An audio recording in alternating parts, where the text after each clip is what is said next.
Chapter 8, Law of Company and Insolvency. Meaning of company.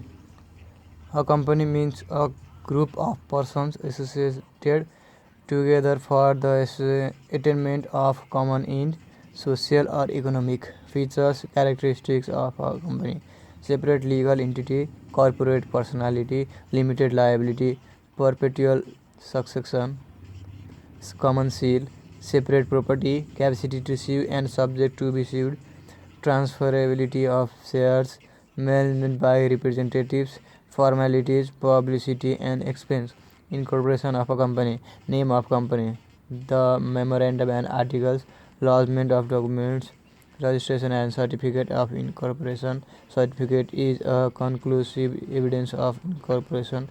Meetings of the company. A company is itself a legal person with an existence independent of that of its members. There are basically two meetings in a company, that is meetings of the shareholder and meeting of the board of directors. General meeting, the formal relationship between the shareholders and the board of directors is that the shareholder elect the directors. The directors report on their stewardship to the shareholders, and the shareholders appoint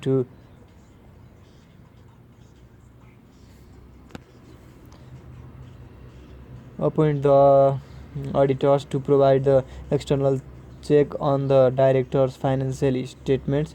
Importance of general meeting: it helps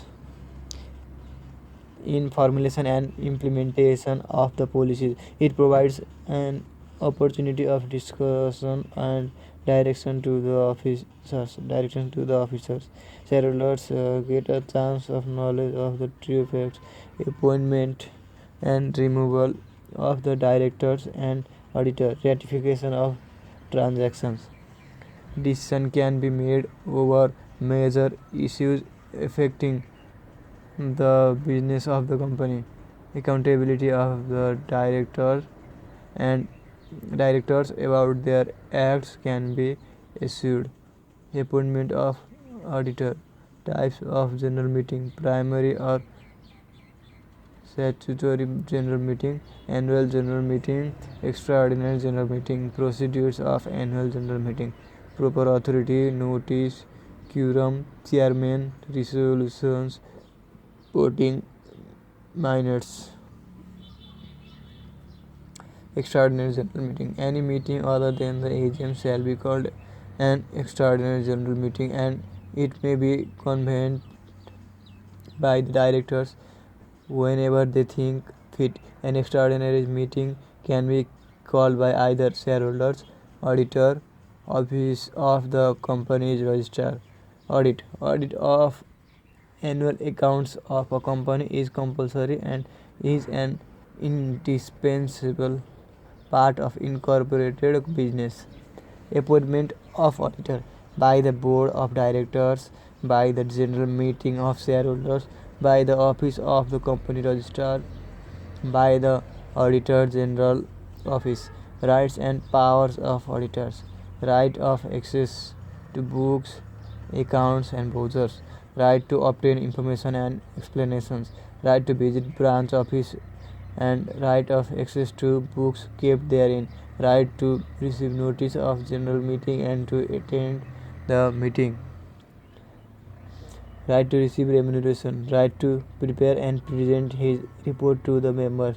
Functions and duties of auditors: duty of care and caution, duty to verify the accounts, duty to conduct necessary interrogations and inquiries, duty to report the members with the matters to be stated in his report as per subsection 3 of section 115, duty to give suggestions if any to the company, duty to attend the meeting.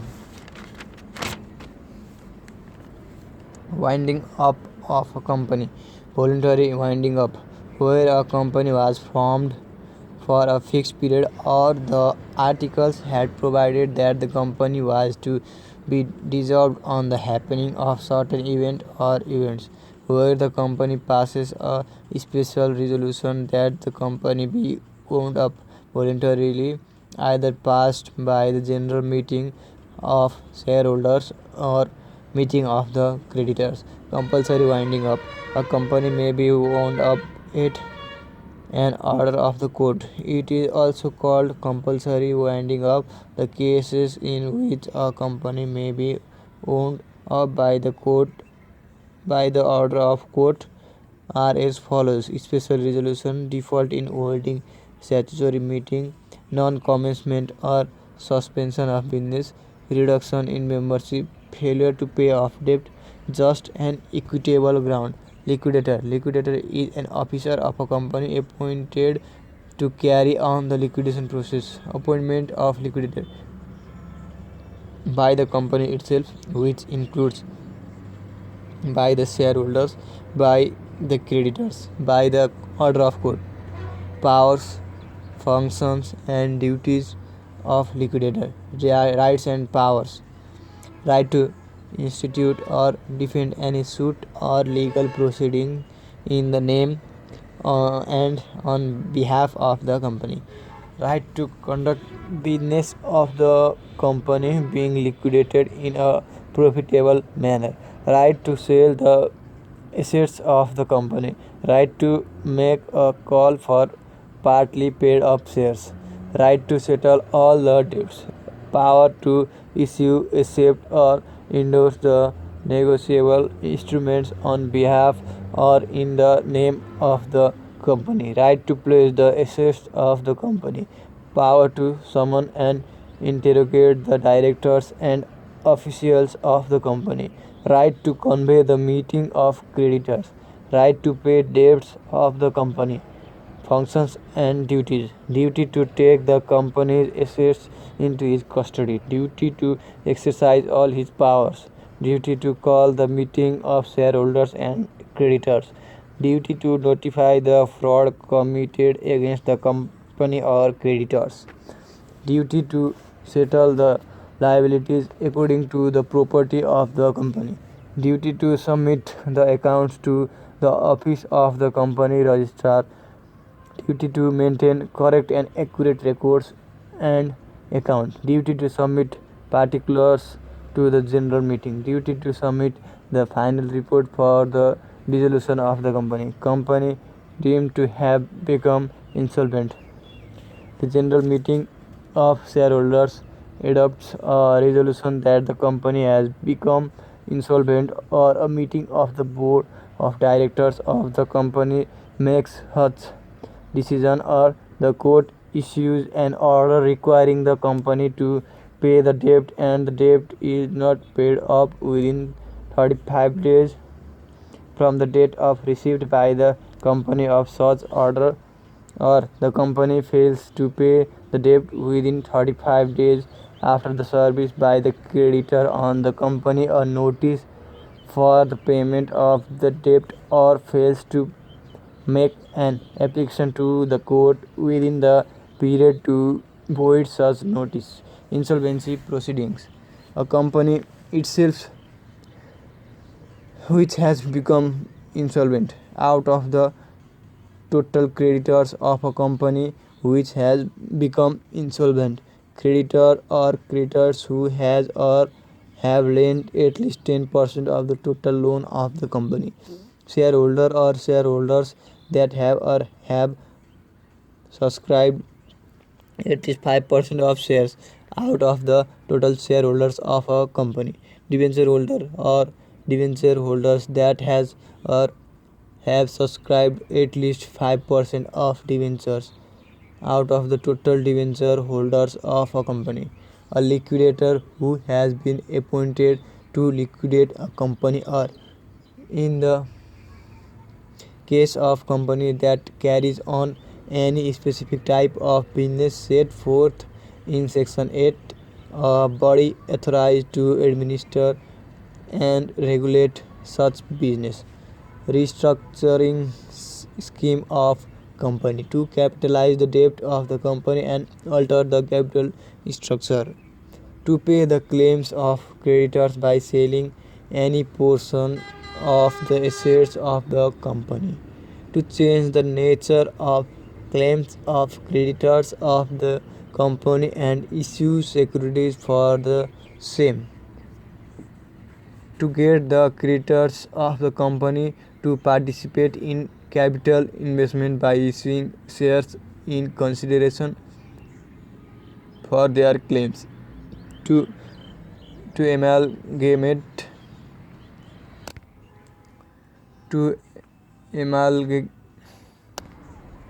to amalgamate the company with any other company, to change the management of the company, or to do any such other act which the court considers appropriate to restructure the company. Functions, duties, and power of liquidator: to institute or defend any case or legal action on behalf of the company, to appoint employees to assist in the discharge of his or her functions, where any installment on any share of the company is due, to make a call on the shareholder for payment of such installment, to do and execute or cause to be done and executed all such acts and deeds or documents is required to be done and executed on behalf of the company and in the name of the company, and use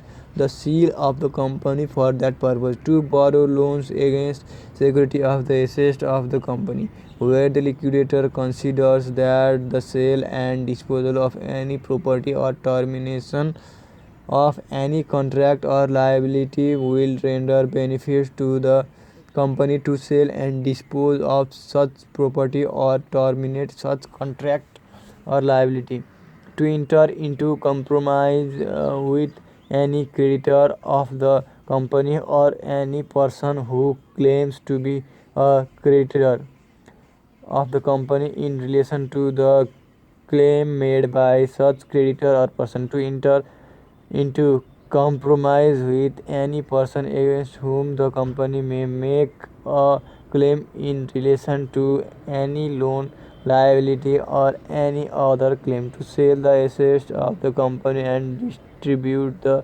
proceeds of such sale pursuant to this act, and to perform or cause to be performed all such other acts as may be necessary to liquidate the company.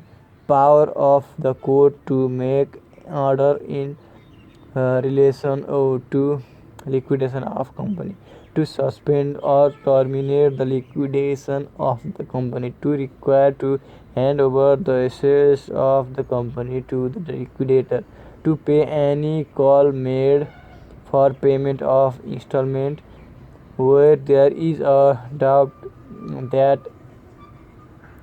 any person is possessing or using any property of the company, to stop such possession or use, or to arrest any person who causes any hindrance in or obstruction to performance of functions or duties or the exercise of powers by the liquidators.